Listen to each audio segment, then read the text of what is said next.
गुड्डू कब मरेगा, एक दुख भरी कहानी। एक दिन ठेले पर भार अधिक होने के कारण रामू उसे ठीक से संभाल नहीं पाया और तेज गति से आती ट्रक से भिड़ गया। अगले ही पल उसकी मौत हो गई और उसके पीछे रह गई उसकी पत्नी जानकी और दो छोटे छोटे बच्चे गुड्डी और गुड्डू। एक तरफ रामू का अंतिम संस्कार किया जा रहा था और दूसरी तरफ उसके बच्चे बिलख रहे थे। नहीं, इसलिए नहीं कि पापा मर गए थे, वे तो भूख से बिलख रहे थे। उन्होंने कई दिनों से पेट भर खाना नहीं खाया था और आज तो मुंह से एक निवाला भी नहीं गया था, सो भूख से रोए जा रहे थे। माँ, माँ, कुछ खाने के दो ना माँ, बड़ी भूख लगी है माँ, कुछ दो ना। कोई पत्थर दिल भी इस दृश्य को देखकर पसीज जाता। पड़ोसियों को भी दया आ गई, अगल बगल से खाना आ गया। बड़े दिनों बाद आज गुड्डी और गुड्डू पेट भर के खाना खा रहे थे। अजीब विरोधाभास था। एक तरफ लोग रामू की मौत पर दुख व्यक्त कर रहे थे, वहीं दूसरी तरफ उसके अपने बच्चे बड़े चाव से भोजन कर रहे थे।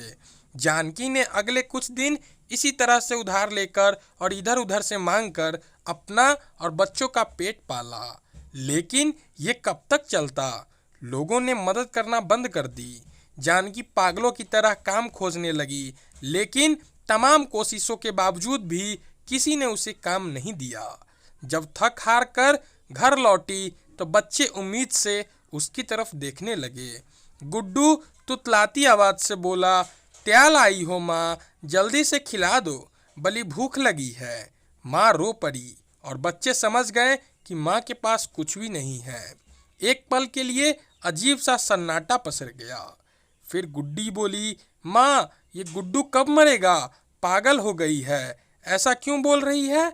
माँ ने डांटते हुए बोला, माँ, जब पापा मरे थे तो उस दिन हम लोगों को पेट भर खाना मिला था।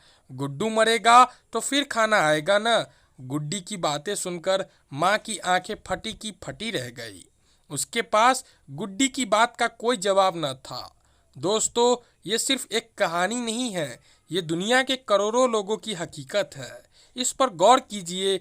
जिस खाने को हम थाली में ऐसे ही छोड़ देते हैं, उसकी कीमत को समझिए। बचपन से हमें अन्न का आदर करना सिखाया जाता है, लेकिन चूंकि हमने कभी असल भूख नहीं देखी होती, इसलिए हम उसका आदर करना नहीं सीखते। एक दिन, बस एक दिन भूखा रहकर देखिए और आप करोड़ों लोगों का दर्द समझ जाएंगे। दोस्तों, आशा करता हूँ कि आपको ये दुख भरी कहानी पसंद आई होगी। ऐसे ही हर रोज़ एक नया कहानी सुनने के लिए हमारे चैनल को सब्सक्राइब कर दें।